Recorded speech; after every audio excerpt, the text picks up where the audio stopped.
Hey guys, what is up? Steph here, otherwise known as Exo and today I want to talk about my experience, my past experience restricting food. As the title says, I used to eat about 500 calories a day, and that is not a lot of food. I used to seriously starve myself because I wanted to be thin. I thought that was the answer to having a hot body. I'm not gonna lie. I thought eating as little as possible was some kind of form of strength, and I felt like I was better than everyone else because I could restrict so much, and I felt this power that I had, and it made me feel really damn good.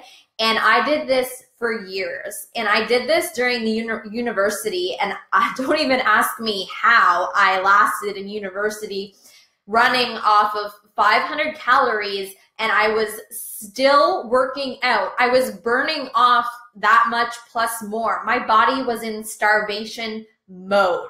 So today I want to talk about how I overcame that and how you can overcome that too. If you are someone who is restricting, someone who is always dieting, these tips are seriously going to help you out.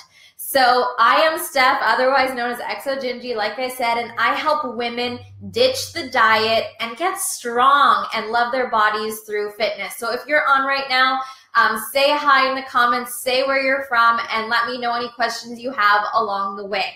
So a little bit about my story and my background. So this restrictive calorie thing kind of happened in university when I was very unhappy with myself.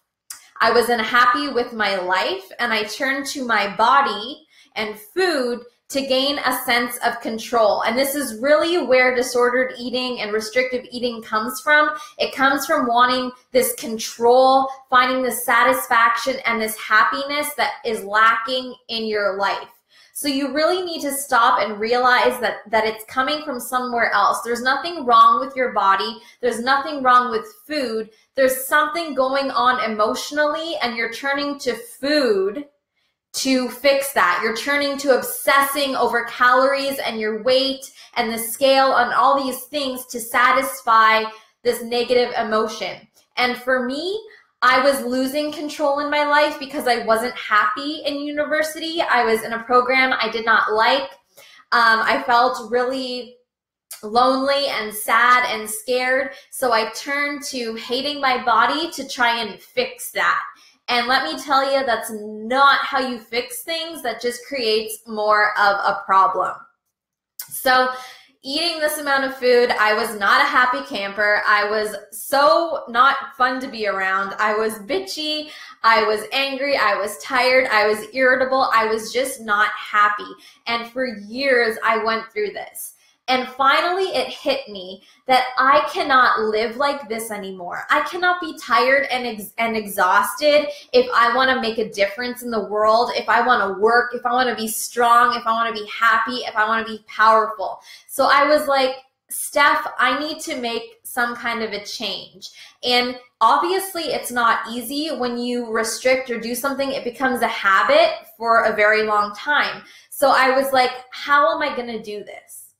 First of all, you need to accept that making this kind of a change is not going to be easy. It's not going to be easy. You're not just going to wake up tomorrow and be like, I am free. I love all the food. I'm going to eat all the food. You need to realize that it is a work in progress. Some days are going to be better than others, but it is worth it. It is worth the journey. That is the first thing, is accepting it's not easy, but it's worth it. And you need to have some mental strength inside of you, some grit, okay? Some toughness to get through the hard days. That is number one.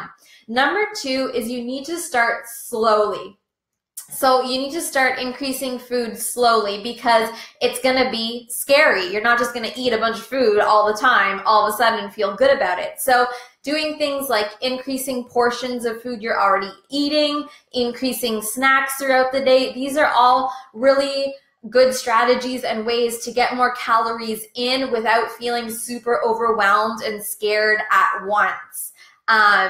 Yeah, so just and knowing that your body needs food and needs calories as energy to simply exist, not even just work out, but to feel good and be smart and to make a difference in the world. You need energy and food and fuel to live. So look at food as not the enemy. Goodbye diet culture, goodbye all this shit. Food is good for you. Food is delicious. It should not be restricted. So try and alter your mindset a little bit. And understand that, again, whether you're working out or not, you need food, but strength training really, really, really changed my mindset and my mentality towards myself, because it made me stronger as a person, not just physically, but mentally. I was doing things, I found a passion that I never knew I had. So that's why I really enforce strength training for young women, because try it. We're so scared of it, but that's the fun part. When you realize that you were scared of it and then you're rocking it out in the gym, you feel empowered and you feel like you want to be stronger each time. And food is what fuels you to rock your workouts. And that's so amazing. And strength training obviously adds muscle to your body, and therefore your body needs more food to simply exist and run. So these things are so important, is fixing your mindset around food and not being afraid of it, understanding that this process is not going to be easy, but it's worth it because you are worth this strength, and finding a workout and moving in a way that makes you feel empowered. And it's not just about vanity. It's not just about looking a certain way, but it's about feeling strong. Because when I leave the gym and I feel like, damn, I had a great workout, I am so motivated for the rest of my day. I'm motivated for my work. I'm motivated in relationships, and it just carries on into the rest of your life. So if you are someone right now who is really, really struggling with food and restricting and you don't know how to get out of it, really dig deep and think about what is going on mentally that you need to change, and understand that it's not going to happen overnight and it's not going to be the easiest thing, but it is so worth it. So if you're on right now, if you just jumped on, comment, say hi, say where you're from. And I talk a lot more about this in my Facebook group, which I will link below.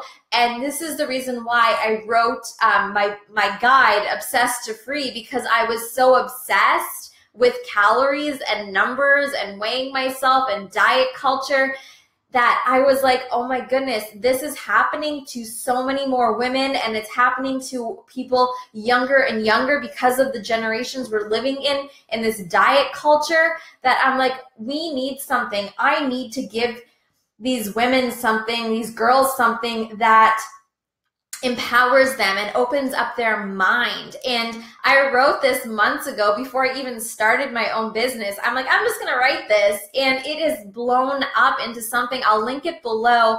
And I've had 6, 7, 8-year-olds read it. I've had 40, 50, 60-year-olds get it. It's not for a certain age. It's for anyone who just wants to feel amazing and feel free again. And that's my goal in life, not just for myself, but for the women who I coach, is to feel free. Like, just feel amazing about yourself, because you're so worth it. You have so much to offer the world, and you should just feel like amazingly free every single day. So I will leave those things in the comments below. Please join my group if you want to know more, and if you kind of want some support. We are an amazing group, and I love you guys so much. Thank you for watching, and I will see you guys next time.